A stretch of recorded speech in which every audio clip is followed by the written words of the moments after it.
I've taken to heart the particular ideal of Krishna, Mahaprabhu, and Bhagavatam, then I am captured. My tuft of hair, Shika, is tied with the feet of Guru Maharaj and the divine grace. The tuft of hair is captured. The head is captured there, and everything will be done through the head, the part of the body which is most revered in this material world. One who has a good ideal is in possession of the most valuable wealth. On the other hand, one will only hanker for kanak, kamini, pratishta, popularity, materials of sense pleasure, and money, all these things, but they are all animal consciousness. They are all properties in the land of animal consciousness.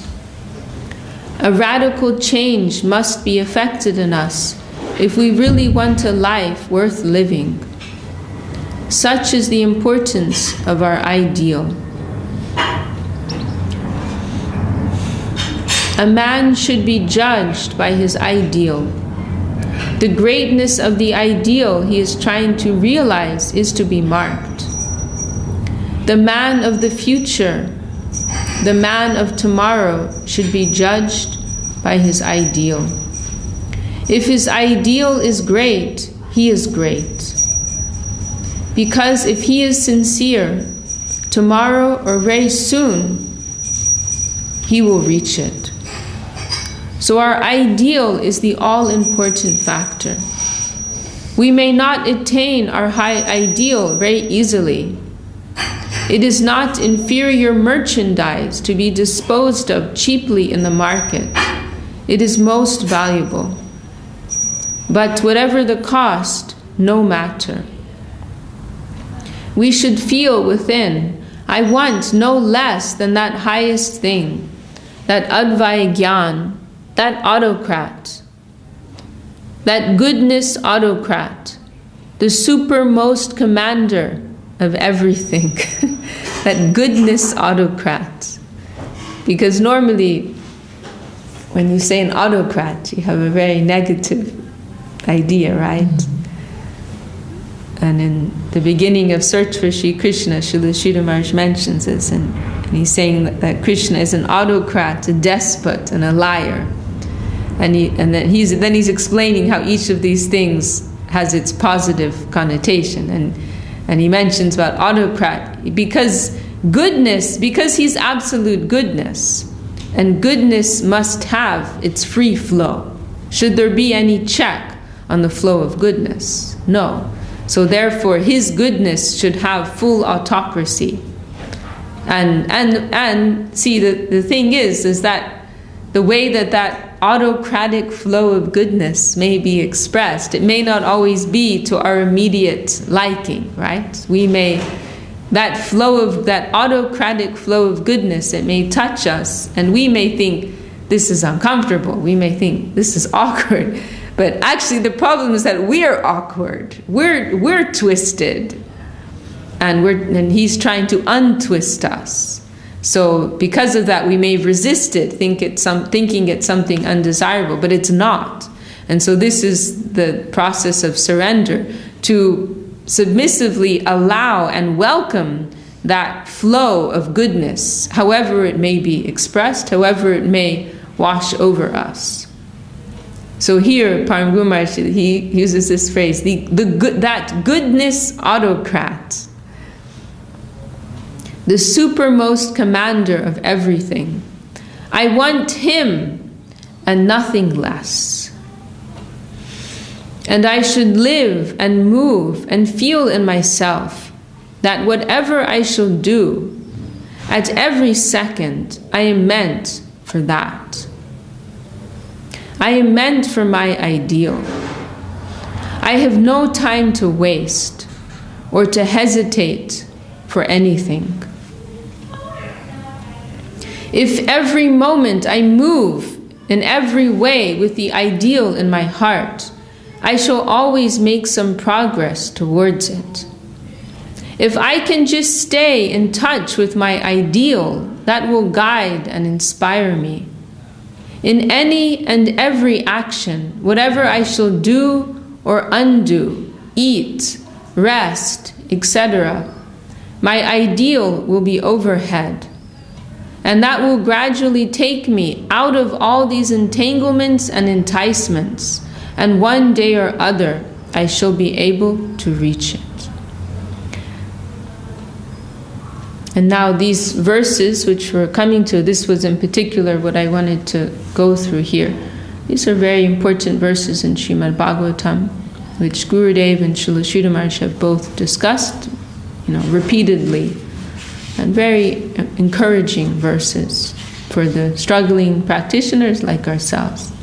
So Param Guru Maharaj is speaking on this theme, that we are nowhere, but our ideal is very high. And so he's coming to these verses. Divine attraction reveals the ideal. Jato shadho matkatasu, nirvina sarvakarmasu, veda dukatmakang kaman parityage pyanishvara. And for those who want to look these verses up, they're in Bhagavatam, Canto 11, chapter 20, starting from verse 27, and then there's around 4 or 5. And also in Prapana Jivanamrita, chapter 9, I think, verse 45. Param Guru Maharaj also includes these verses there. So now Param Guru Maharaj will discuss. For one who has had the I didn't read, did I read the verse all the way? I think I did. For one who has had the chance to acquire a taste and become attracted to talks of me, my activity, and my movement, no other temptation can any longer hold him under its power. He becomes indifferent to all other activity.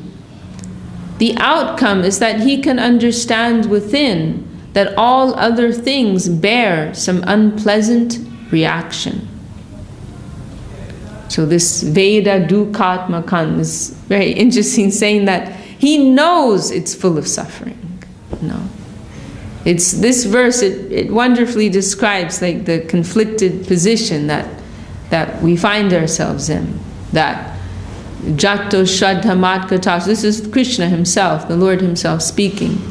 He's describing the person who has developed some faith in me, in talks of me. And nirvina sarva karmasu, that, sarva karmasu, like all material activity, nirvina, they've become, I've seen different ways, I've seen that at different ends of the spectrum. Here Param Guru Maharaj is saying indifferent, I've seen it also as disgusted, but whatever I think it can be emphasized either way, but the main idea is that they're no longer interested. They're not really interested in material activity anymore. And Veda Dukatmakang Kaman, they know that it's full of suffering. There's nothing in material enjoyment. However, at the same time, Parityage Pyanish, he cannot give it up immediately. He cannot give it up. He's not able to completely stop. Yet, although he can conceive that they are all pain-producing, he is helpless to immediately free himself from their clutches. So it's like people who have, just as like a very gross example, addiction, right? People who have drug addiction. They know this is killing them, And there's some serious drugs out there, It's a very sad thing, I saw a documentary recently about this meth use. It's like a huge problem in America, and the people are destroying themselves, physically, mentally. They're destroying their bodies, destroying their minds, but they can't stop. It's an addiction. Once you get enticed, maybe you just had some curiosity and then you tried it out, And then you try it again, then you try it again, and then before you know it, you're addicted. You're stuck. You can't get out of it. And you're destroying yourself, but you can't stop. Such a terrible, such a tragic situation to be in. But in the same way, we have this addiction to material enjoyment, the material energy. And through our spiritual practice, through our degree of surrender, we will develop some detachment from that. We will begin to see this isn't real happiness. What I thought was happiness yesterday, now I'm thinking it's suffering. But at the same time, I can't get free from it. I'm addicted. So although he can conceive that they are all pain-producing, he is helpless to immediately free himself from their clutches. The debt is already incurred, and his debtors won't allow him to escape. I changed my mind. Hello, you owe me, 500 pounds or whatever. You owe me 10,000 pounds. Like, you can't get off so easily. You need to pay back your debt. So we already signed so many contracts. We already borrowed so much energy. Then we have to pay it back. We can't get off right away. The debt is already incurred, and his debtors won't allow him to escape. I am in the midst of so many acquisitions. It is not very easy to leave them at once by my sweet will. Previously, I consciously incurred some obligations, and I cannot abruptly cut off their connection. They won't let me free. So now this is the next verse in this sequence of verses. Tato, so this is the situation. One has acquired some faith in the Lord. One has become disinterested or even disgusted in all material enjoyment. And they know that it's the embodiment of suffering. However, they cannot give it up. So then, what do we do? What does one do in such a situation? So the Lord himself, remember, he is speaking. This is his advice. Tato bhajeta mam prita shraddha lord dridha nishtraya jushamanas chatang kamam duko darkam chagarhayam. But the shraddha, or pure attraction he has acquired for me, is of eternal nature. It cannot be subdued or cut off by any mundane or ordinary attempt.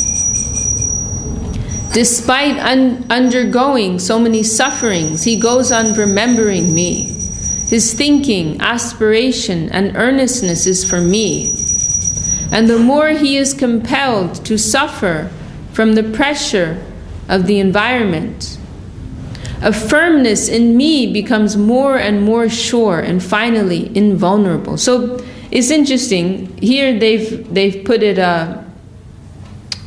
according to the standard text that's in Bhagavatam, but I think this is from the same recording. There's a recording where Srila Sridhar Maharaj, he actually changes this. He changes some of these phrases. He one of these phrases here, he exchanges it for another phrase from another verse in Bhagavatam. I'm trying to remember exactly the Sanskrit.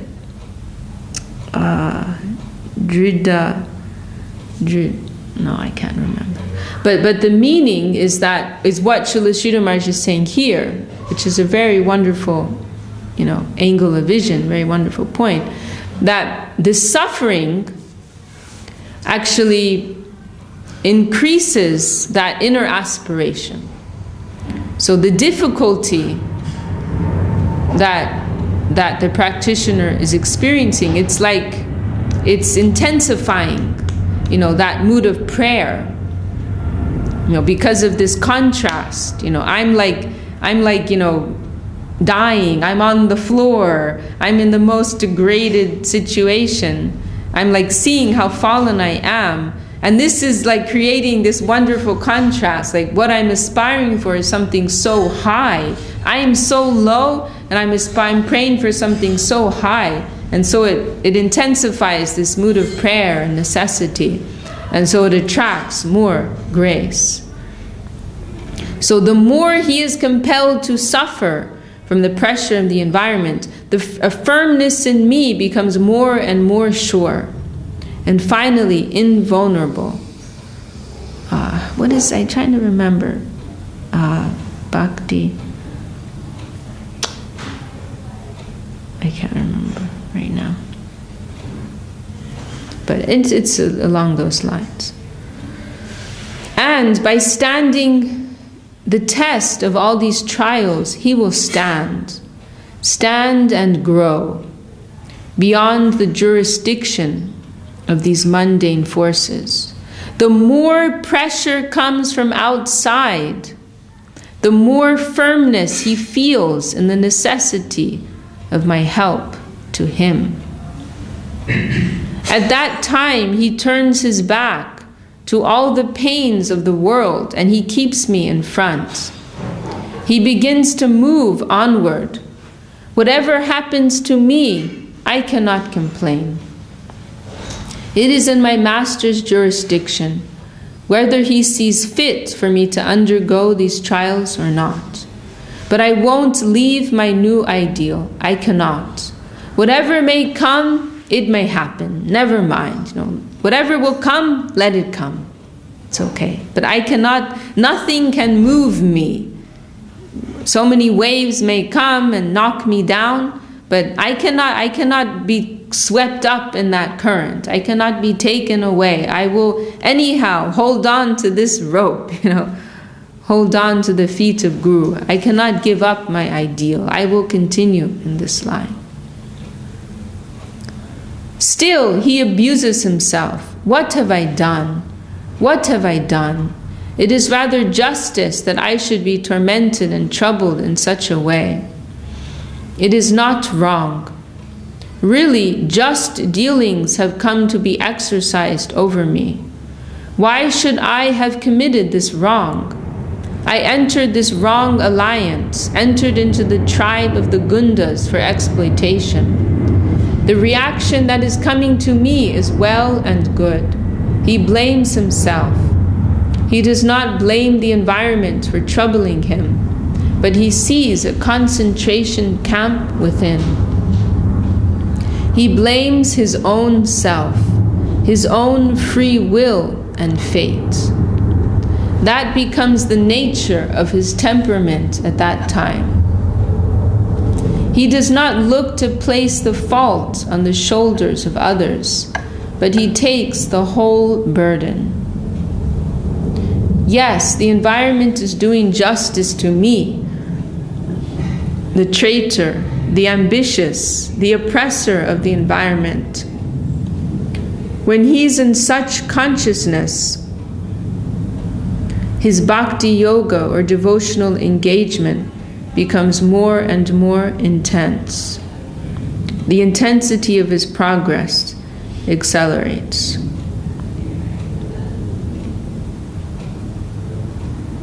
And this, just to add as a side note, this point of Srila Sridhar Maharaj's about not blaming the environment, he was so extreme about that point. And even I've heard from different devotees occasions when even mentioning something that you wouldn't even think was really blaming the environment, he would like respond in that way. Like one devotee I heard, I think he was coming for Srila Sridhar Maharaj's Vyasa Puja, but there was it was in India, right? And there was a major delay. He was coming from another part of India, I believe. And then there was some major delay with the train, so he ended up coming the next day or something like that. And then he was apologizing to Srila Sridhar Maharaj. I'm so sorry, I missed the festival, and it's because of the train, And Srila Sridhar Maharaj said, there is no need to blame the environment. There's no need to put any blame on anything outside.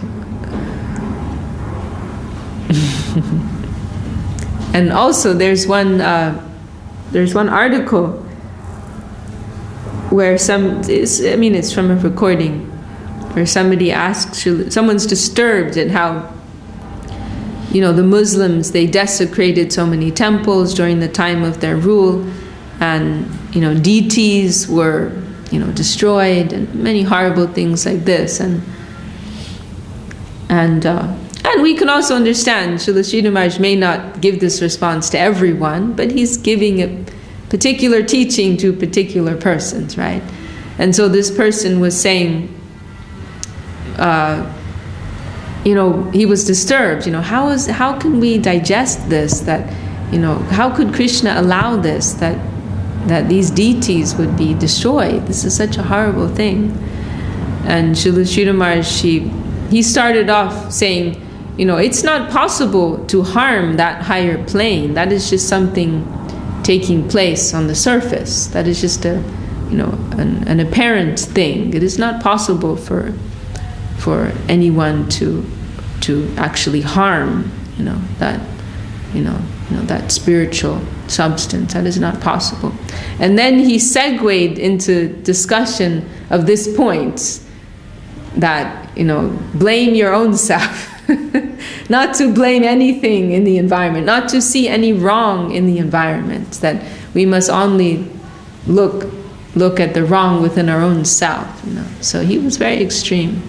Could it also be mentioned that, like in the same way deities manifest themselves, then even though it can appear that a bunch of rascals or Muslims or whoever is coming and breaking the deities, and maybe the deities decide to leave. Yes. The circumstances is arranged as such that some people come and do that. But in the end of the day, it's not that something lower can influence something higher. Yes. But the higher can withdraw, and then the lower plane may appear as something like that. Perfectly expressed, yes. Wonderfully expressed, yeah. I mean, we cannot see the deity, actually. We're not able to see. We're seeing some physical expression. The true deity is there, but we are not able to see that. And so whatever we may see on the cover, that's just the cover. Srila Sridhar Maharaj, he had some serious discussion on this point with some members of Madhvacharya's line. And he gave the example of Krishna, how Krishna chose to leave the world. And apparently it's like a very horrible way. That a hunter shoots him, right? We don't even like to say that, with an arrow, right? And then he bleeds. And so Srila Sridhar Maharaj, he was explaining this point and saying, do we really think that Krishna was bleeding? That this hunter shot his arrow, or whoever it was, and the arrow hit his foot and there's blood coming? Is that really so? No, this is some cover. It's not possible for anyone to harm him like that. This is something on the cover. But substantially, it is not possible. So in the same way, if some harm, physical harm, apparent harm comes to the deity, it is not really so. That is something on the surface. But that Satchidananda form, that spiritual form of the deity, cannot be touched, cannot be harmed by anything of this, as you said, this lower inferior plane. When there was that I think he was a Brahmin who was in South India, he was disturbed about Sita Devi, right? Because that how could Ravan take our mother Sita? She's so worshipable, and he touched her. This is, such a horrible thing. And Mahaprabhu, he explains that it's not possible for Ravan to touch the real Sita. He is in the material plane, she's in the spiritual plane. He got some Maya Sita or Chaya Sita, some shadow form of Sita. He could not touch the real Sita. And then later, Mahaprabhu was very happy when he found the Korma Purana, where that's explicitly stated. That how does that line go? Man, my brain is not working today. na gochara. You know that line, I think. Charjima, she likes that line very much. Saying that that which is material is not within the jurisdiction of that which is spiritual. Aprakrita vastu nahe, prakrita gochar. Aprakrita vastu nahe, prakrita gochar. That which is aprakrita, that which is divine or spiritual, that is not within the jurisdiction of that which is prakrita, that which is material. So the two cannot touch. It's not possible unless the higher decides to descend and reveal, but of its own accord, that lower plane cannot touch that higher plane. Okay. Is this example of... Speak a little louder in the mic. This example of, the light bunny, which comes through the window and appears to be on the ground, like a ray of light. And you can play with the mirror, and then it moves around, and it appears that he is here on the floor, but actually he's always on the sun.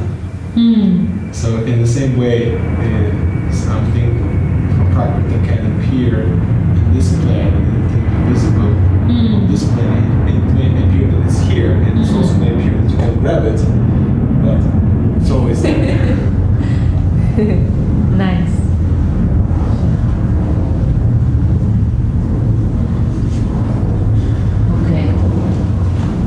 So then the next verse in this sequence of verses,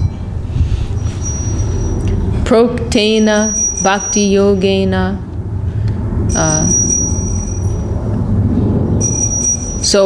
Just to recap that second verse. So what should this struggling practitioner do? They should continue to serve me with love. And there are these superlatives here. Shraddha lore, with faith, faithful, dridha nishtaya, with firm conviction. And also this garhayan means like repentance. In a dukkha darkam shagarhin, in this like sad, in this sober and sad mood, they will repent for their impurities. And that repentance, that will purify them. Or rather, that will attract the grace of the Lord, which will purify them.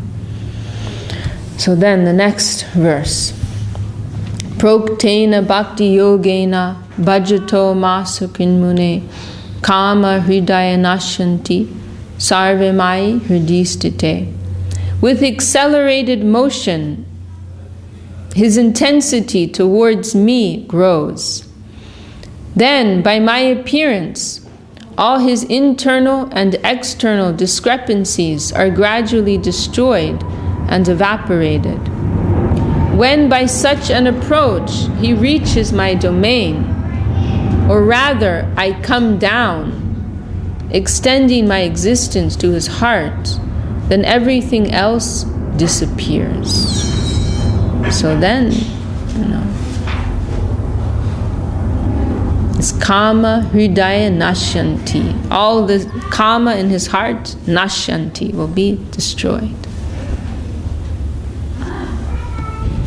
And I will descend to his heart, reveal myself in their heart, and all the impurities. When the sun rises, then all the darkness has to go. So I will be attracted by the heart of this sincere practitioner, and I will rise in their hearts like the shining sun, and all the darkness, all the impurities have to go.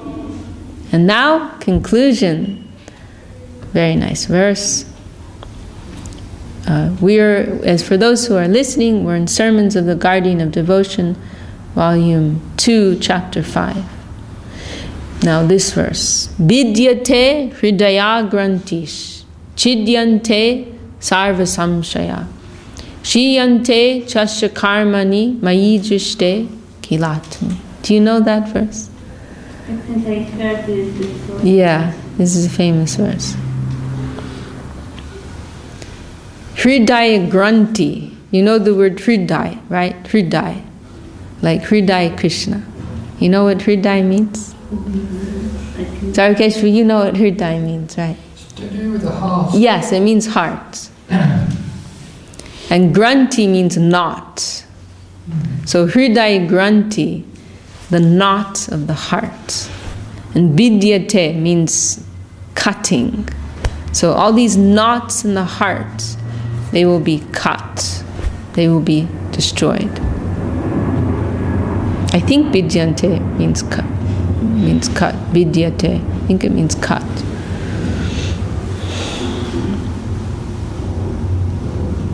So, these knots means like all of our, material attachments, desires, misconceptions. These are all like, because the heart has its natural flow of love to Krishna.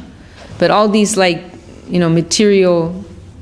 this material confusion, let's say, creates like strangles on the heart, which don't allow that free and natural flow. So, through practice, through the Lord's grace, all those knots will be dissolved. All those wrinkles will be, ironed out, and everything will, that natural flow, it will go. Vidyate Hridaya Granthi. All the ties and entanglements, corners and angles vanish. Crookedness vanishes. He finds himself in the midst of a straight, plain, graphic, spacious, and all-embracing temperament. His atmosphere changes. All the ties of so many attractions to various achievements are at once dissolved. They have no necessity in this land. The mind wants this world. The body wants this world. But the soul does not need anything of this world. Hridayena Byanugyato. Internal approval comes to assure you that you have arrived in your own land. So here Param Gumaraj is quoting from another verse in the Manu Samhita. That means very nice expression. Hridayena Byanugyato. Hriday, the heart. The heart knows. The heart knows. So your heart will feel confirmation. Yes, this is home. This is what I really want. Chidyante sarva samshaya. There is no room for any doubt, any hesitation, any suspicion. It will all be slashed. You find that all your hankerings are more than fulfilled here. I was searching, my whole body was searching. In Vaishnav Padyavali, there is an expression, Prati anga lage kande, prati anga more. In the acme of divinity, Madhura Ras, where Srimati Radharani is Shakti, the divine potency of the Lord, she says, my every limb is crying for the respective limb of my Lord.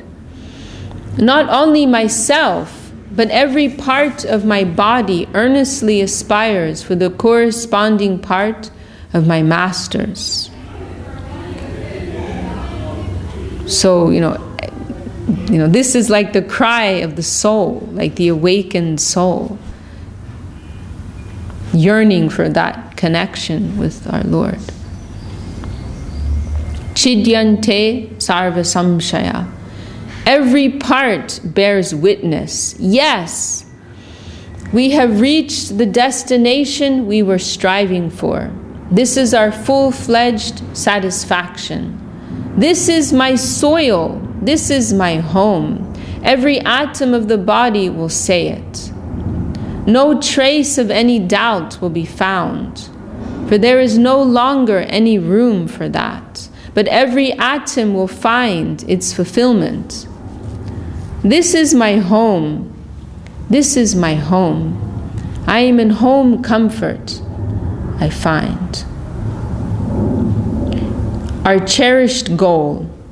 Kshiyante chasya karmani. So he's continuing going through this verse. And the force of reaction won't come to trouble them, to drag them down or attract them backwards. So this literally, it's saying that kiyante chasya karmi, that the chain of karma will be cut. Because normally while we're practicing, our devotional mood is developing and grace is coming to us. But side by side, the karma element is still going on. We're still suffering in this cycle, of action, reaction, action, reaction. So the devotional side is developing, but the karmic side is also continuing, right? But then there will come a point, by the Lord's grace, and when we're ready, that He can do it whenever He wants, right? He'll just cut that whole thing. You no longer have to deal with that.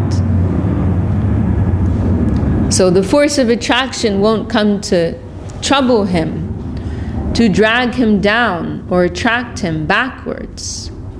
And this is like a challenge that practitioners will face too, that they may have periods when they're very inspired, they're very engaged, but then something from the past, some previous karma will come to ask for its payments, and then it takes them away. May take them far away. But if their sukriti was strong enough, they will come back. It can be anything. It can be some desire, some attraction, maybe some health trouble. Maybe you win the lottery. There was one case of one devotee, his mother died. He was living in the temple, full-time serving. His mother died. He received a large inheritance. And, you can guess what happened. He got distracted with all that money, So, we can kind of have these moments when we're diving in, and then some karma will creep up on us and take us away, But if our sukriti was developed enough, we will come back again.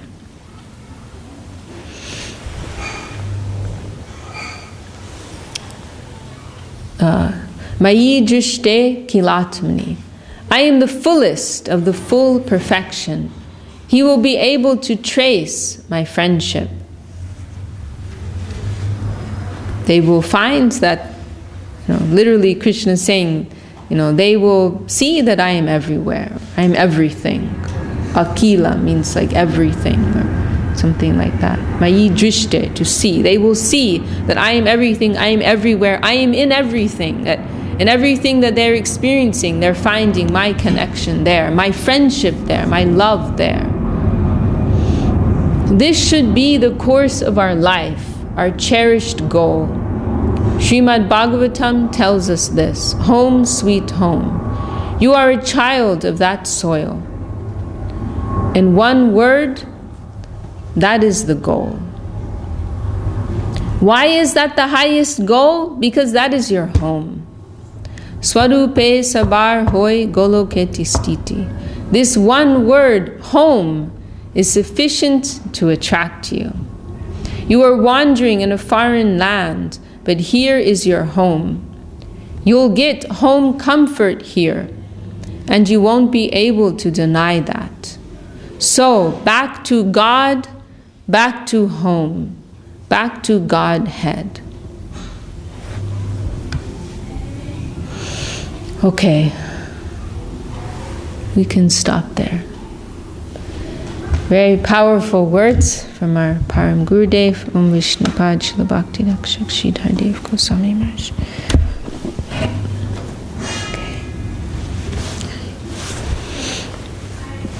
Do you want to stop the camera maybe and go? I guess we'll have Arti in a minute or something.